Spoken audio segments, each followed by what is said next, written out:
अस्सलाम वालेकुम, good morning. मैं हूं डॉक्टर नबीहा अली खान। प्रोग्राम आप देख रहे हैं गुड मॉर्निंग कोहिनूर। सबसे पहले बात करेंगे तोशाखाना के उन तहाइफ की जो बेच दिए गए। साबिक वज़ीर आज़म जनाब इमरान खान साहब पर यह इल्ज़ाम आयद किया है वज़ीर इत्तलात जनाब मरियम औरंगज़ेब ने, और साथ ही नून लीग जो है वो तमाम वो चीज़ें निकाल कर ले आई है कि जो तोशाखाना में उनको तहाइफ दिए गए। जब कोई भी वज़ीर आज़म किसी दूसरे मुल्क जाता है तो उसको कीमती तहाइफ से नवाजा जाता है। कहा यह जाता है कि वज़ीर आज़म को दिए गए वो तहाइफ जो है किसी भी मुल्क की जीनत होते हैं और उनको जो है वो संभाल के रखा जाता है। लेकिन अगर वज़ीर आज़म चाहें तो उन तहाइफ को अपने पास भी रख सकते हैं, लेकिन तहाइफ को बेचने का प्रोसेस करना है, ये ऐसा कुछ जो है वो ना किसी जगह पर लिखा है, ना कभी सुनने में आया है। लेकिन इस दफ़ा जो वफाकी वज़ीर इत्तलात मरियम औरंगज़ेब साहिबा कह रही हैं कि इमरान खान ने वज़ीर आज़म की कुर्सी का कारोबार समझ लिया और उन्होंने 58 तहाइफ बेचकर तोशाखाना से जितना पैसा कमाया, इतना तो उन्होंने अपनी पूरी ज़िंदगी में पैसा नहीं कमाया। 14 करोड़ की घड़ी सेल की गई 18 करोड़ रुपए में, और मेरा तोहफ़ा मेरी मर्ज़ी, ऐसा कहना है जनाब इमरान खान साहब का कि वो तोहफ़ा मुझे मिला था, मैं उसका जो भी करता, इसमें किसी का कोई अमल दखल नहीं है। क्योंकि इमरान खान साहब मान गए हैं कि ऐसा उन्होंने किया है, इसलिए इस पर दो राय जो है वो कायम नहीं की जा सकती।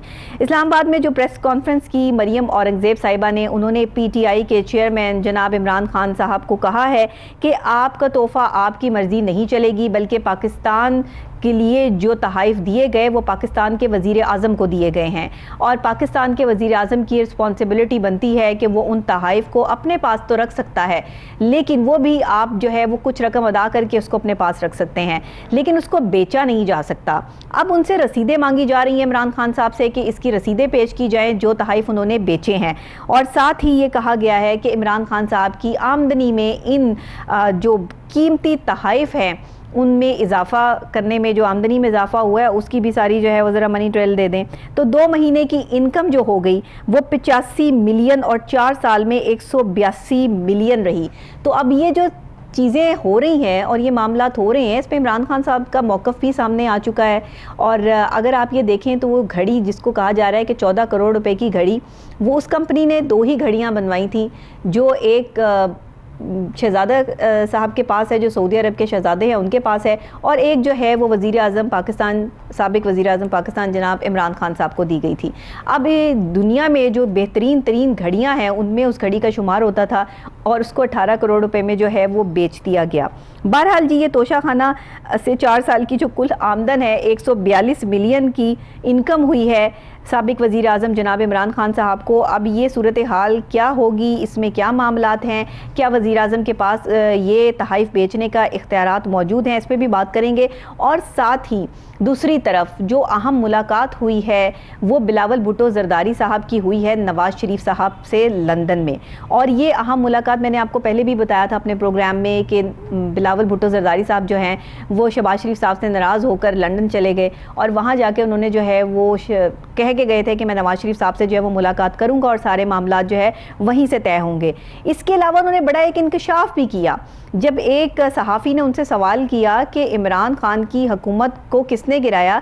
वो तो अमेरिका का कहते हैं कि वाइट हाउस से शायद जो है वो ये साजिश हुई और या मुदाखलत हुई, अभी तक यही क्लियर नहीं हो सका। तो साफ़ और वाज़ेह बिलावल भुट्टो ज़रदारी साहब ने ये कह दिया कि वाइट हाउस से साजिश नहीं हुई, बल्कि साजिश जो है वो बिलावल हाउस से हुई।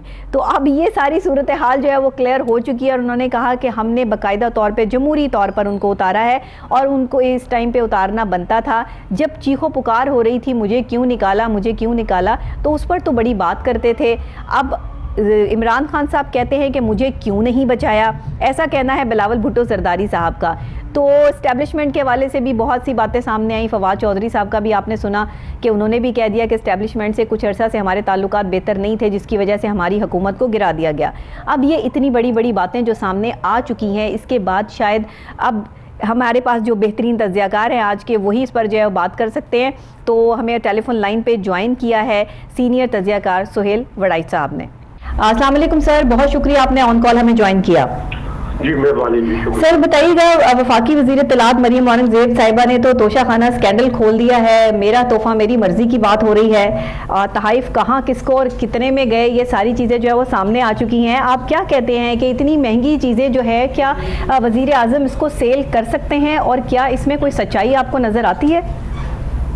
मेरा ख्याल है कानूनी तौर पर वजीर आजम को तोशा खाना से चीजें खरीदने का हक तो है जी जी, लेकिन वो जाती इस्तेमाल के लिए, उन्हें बेचने का हक जो है वो हासिल नहीं है, और ना बेचना जो है ये मुनासिब है। सही। इससे मुल्क की भी सुबकी होती है, शख्सियत की भी सुबकी होती है जी। और उस मेहमान ने जिसने ये तोहफा दिया होता है उसकी भी सुबकी होती है। सही सही।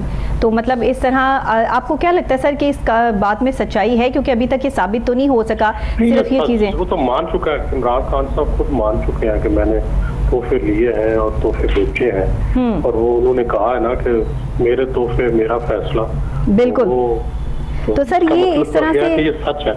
सही सही। तो ये जो इमरान खान के एहलिया का एफबीआर में अंदराज हुआ 2018 में हुआ पहले, और फिर 2 माह में जो है तोशा खाना के अंदर 85 मिलियन का इजाफा हुआ सर, ये इस हवाले से क्या कहेंगे?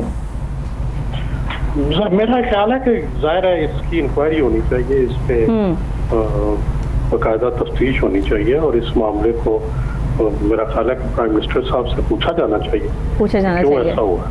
सर ये जाहिर है 4 सालों में इतनी आमदन जो है वज़ीर आज़म जो हमारे साबिक थे उनकी नहीं बढ़ी जितनी तोशा खाना के तहाइफ जो है वो बेचने से बढ़ी, ऐसा भी कहना है अपोजिशन का। जी बिल्कुल सही है, वो उनकी पूरी जिंदगी की आमदन और ये जो तहाइफ की बेचने से जो पैसे आए वो बहुत ज़्यादा थे पूरी जिंदगी के पैसों से जितने उन्होंने कमाए। सही। अच्छा सर, दूसरी तरफ जो बिलावल भुट्टो जरदारी साहब हैं उनकी भी मुलाकात हुई है नवाज शरीफ साहब से, और वो क्योंकि खाइफ नज़र आ रहे हैं नून लीग से, तो आप क्या कहेंगे कि ये मामला शुरू हो चुके हैं, अब ये ऊँट किस करवट बैठेगा? जी मेरा ख्याल है कि मामला तो खराबी है जिसकी वजह से वो गए हैं मिलने के लिए, और कैबिनेट के अंदर उर्दू की बंदर बांट के ऊपर इख्तलाफ है, लेकिन मेरा ख्याल है कि वो अल्टीमेटली रिजॉल्व हो जाएगा, फौरी तौर पर तो रिजॉल्व हो जाएगा, लेकिन कि मेरा ख्याल है कि इस तरह की मखलूत काबीना और इस तरह की मखलूत हुकूमत का लंबा चलना ये मुश्किल है, क्योंकि इसमें भांत की बोलियां हैं, मुख्तलिफ लोग हैं, तो ये इस तरह की हुकूमत का चलना वैसे ही मुश्किल होता है। सर आपको लगता है कि इंतखाबात अगर हुए तो दोबारा से इमरान खान साहब जो है वो वज़ीर आज़म की सीट पर होंगे? मुश्किल लग रहा है, मुझे लगता है कि वो वोट तो बड़े लेंगे लेकिन सीटें कम लेंगे। अच्छा, आपको ऐसा लगता है? तो सर क्या दोबारा हमें इन्हीं हुकूमत जो अब बैठी है इन्हीं हुकूमत के साथ जो है वो अपने मुल्क को देखना पड़ेगा? देखिए क्या होता है, तो क्या नई हुकूमत बनती है, क्या नया सेटअप बनता है, क्या नए लोग आते हैं, लेकिन बहरहाल मुझे तो यही लगता है कि पीटीआई को दोबारा हुकूमत नहीं दी जाएगी।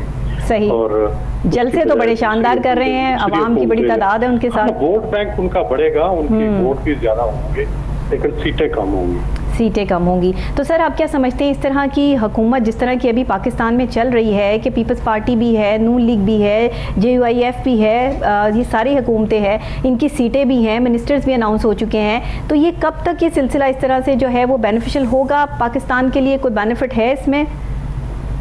हमें अच्छा होता है अगर सारी जमातें शामिल हो, सबकी स्टेक हो, तो उससे फायदा रहता है, लेकिन ये है कि इस तरह फैसले करने में भी मुश्किल होती है, क्योंकि एक सिंगल पार्टी नहीं होती, हर पार्टी का एक अपना नुक्ता नजर होता है। बिल्कुल ऐसे ही है, इसलिए फैसले करने में दुश्वारी होती है, तो ये दोनों पहलू मद्देनजर रखने चाहिए।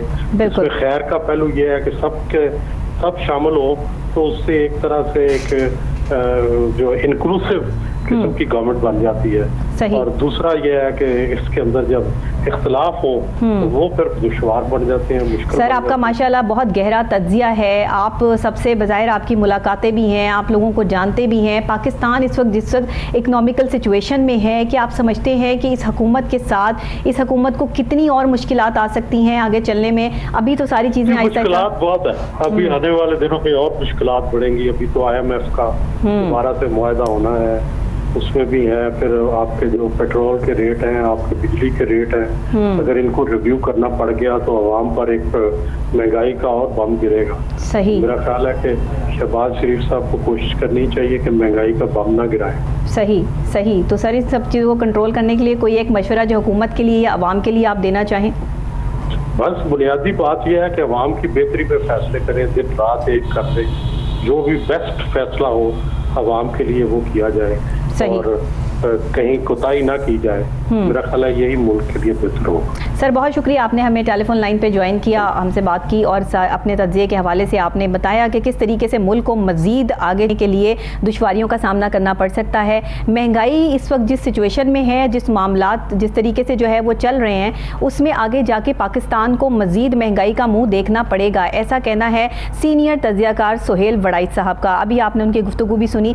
बाकी ये है कि हम दुआ कर सकते हैं कि अल्लाह करे कि ये करंट हुकूमत या जो भी आने वाली हुकूमतें हैं उनके लिए पाकिस्तान और पाकिस्तान के लिए वो जो है कारामत साबित हों, ताकि अवाम को कुछ रिलीफ मिल सके। इसी के साथ मैं ब्रेक लूँगी, ब्रेक के फौरी बाद हाजिर होते हैं। कुछ अहम मौज़ूआत हमारे पास हैं जिन पर मज़ीद जो है वो गुफ्तगू करेंगे। मेरे साथ रहिएगा।